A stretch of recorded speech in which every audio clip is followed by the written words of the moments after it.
প্রথমবারের মতো বই লিখলাম একটা অভিজ্ঞতা থেকে জার্নালিজম টু কমিউনিকেশনস। মূলত সাংবাদিক থেকে কমিউনিকেশনে কাজ করার যে অভিজ্ঞতাটুকু ছিল, সেই অভিজ্ঞতাটুকুই লেখা এবং একজন তরুণ সাংবাদিক যেন কোনো না কোনোভাবে কমিউনিকেশনসে কাজ করতে চাইলে উপকৃত হয়, সেই কারণে লেখা।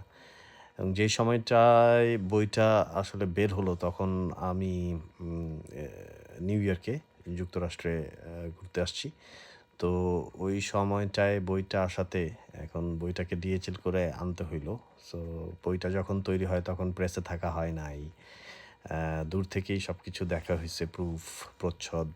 আ বা আমার ব্র্যাকের বড় ভাই ইমাদুল সোহেল ভাই বইয়ের প্রচ্ছদ করেছে এবং রেমন প্রকাশনী বইটা আ আ প্রকাশ করে।